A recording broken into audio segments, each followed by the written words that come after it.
भारत युद्ध में सर्वश्रेष्ठ योद्धा कौन है, इस बात को पूछने के लिए सब बर्बरीक के पास गए थे। और बर्बरीक ने एक ही उत्तर दिया। भीम खड़ा था, बोले मेरा नाम लेगा। युधिष्ठिर खड़ा था, मेरा नाम लेगा। अर्जुन बोला मैं भी गांडीवधारी हूं, मेरा नाम लेगा। लेकिन बर्बरीक कहता है महाभारत युद्ध का सर्वश्रेष्ठ योद्धा है द्वारिकाधीश कृष्ण। अर्जुन, भीम, नकुल, सहदेव, युधिष्ठिर आदि सभी योद्धा, इन सबके मन में भाव प्रकट हुआ। जिन्होंने युद्ध के मध्य में एक बाण तक नहीं उठाया, शस्त्र तक धारण नहीं किया, एक चेंटी नहीं मारी, उनके लिए बर्बरीक कह रहा है कि सबसे बड़े योद्धा थे।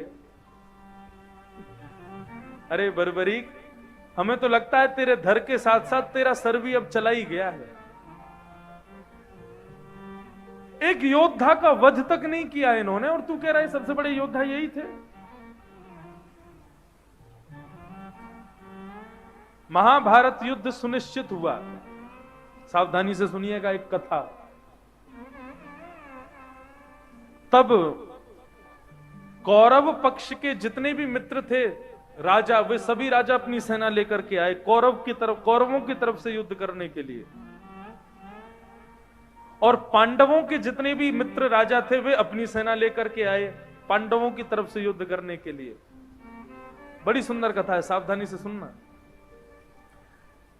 तभी हमारे दक्षिण भारत का एक राजा पांडवों की सहायता करने के लिए पांडवों के पक्ष में अपनी सेना लेकर के आया। युधिष्ठिर और योगेश्वर कृष्ण ने उनका स्वागत किया। आइए आइए, पधारिए महाराज। राजा ने आकर के पद स्वीकार नहीं किया, राजगद्दी पर नहीं बैठा, भगवान के चरणों में बैठा। इतना बढ़िया राजा। और भगवान से प्रार्थना करता है, बोले प्रभु महाभारत युद्ध में मुझको सेवा बताइए, मैं क्या सेवा करूं। भगवान बोले सेवा क्या बताएं, अब सेवा तो हो ही रही है, तुम बस अपनी सेना लेके युद्ध करो हमारी तरफ से, और क्या बताएं। उडुपी का राजा बोलता है प्रभु लेकिन मैंने कुछ और सोच करके रखा है। मैंने क्या सोचा है, लाखों की तादाद में लोग लड़ेंगे, कौरव पांडव। बावर्ची दोनों का एक ही था। सूर्य अस्त होने के बाद में कौरव पांडवों एक ही जगह बैठ के भोजन करते थे।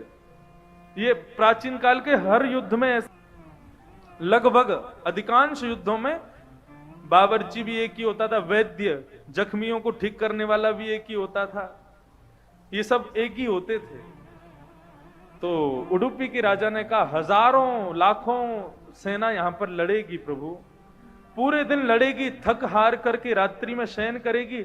उस समय सबसे ज्यादा जरूरत होगी उसको भोजन की। यदि आप आज्ञा करें मैं अपनी पूरी सेना के सहित भोजन का काम संभालूंगा। मेरी पूरी सेना भोजन बनाएगी और मैं भोजन का एक मुख्य आधार बन के बताऊंगा आज क्या बनाना है, कैसे बनाना है, कितना बनाना है। भगवान इतने खुश हो गए उसकी बात सुन के, उसको अपने हृदय से लगाया। बोले कि राजन हम तुमसे बहुत प्रसन्न हैं, महाभारत युद्ध के बाद वचन देते हैं तुम्हारे राज्य में जरूर आएंगे। और उस उडुपी के राजा ने महाभारत युद्ध में भोजन संभाला, भंडार संभाला। एक आश्चर्य रोज होता था, रोज हजारों की तादाद में लोग मारे जाते थे, लेकिन रात्रि में जितने लोग भोजन करने बैठते थे भोजन उतना ही बनता था जितने लोग बचे थे, एक भी ज्यादा नहीं और एक भी कम नहीं। हर दिन युद्ध में सेना कम होती चली जाती और सेना के साथ साथ भोजन भी कम। युधिष्ठिर आदि सब इतने प्रसन्न हुए, बोले तुमने इतना भी अन्न बर्बाद नहीं किया राजन, हमें सत्य बताना, ये तुमको कैसे पता चलता था कि आज कितने लोग मरने वाले। अब किसी दिन 1000 मरते थे, किसी दिन 15-15 हजार मरते थे। ऐसा कहते हैं भीष्म पितामह जिस दिन राज्य सेना के मुख्य अधिकारी बन के आए थे महाभारत युद्ध में, एक बाण चलाते थे, एक में से अनेक निकलते थे। 10 दिन में जितने कौरवों के लोग मरे, एक दिन में युधिष्ठिर ने पांडवों की उतनी सेना खत्म कर दी, भीष्म पितामह ने। तुमको कैसे पता चलता था कि आज कितने लोग मरने वाले। तो राजा बड़ी अच्छी बात बताता था।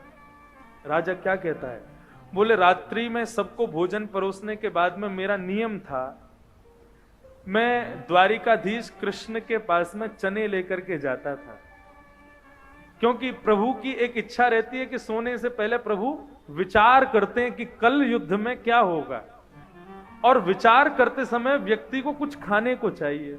तो मैं चने लेकर के ठाकुर जी के सामने जाता था और चनों को गिन करके लेके जाता था कितने चने हैं।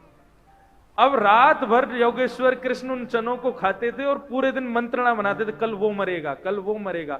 और कैसे मरेगा? बोले इस तरीके से मरेगा, जैसे ही विचार में आता था कल वो मरेगा, ऐसे मरेगा, तुरंत भगवान एक चना खा लेते थे। प्रातः काल जब आप लोग युद्ध के लिए जाते थे, मैं द्वारिकाधीश के कक्ष में जाके चने उठाता था, तो रात्रि में जितने चने रखे उसमें से जितने कम हो जाते थे मैं समझ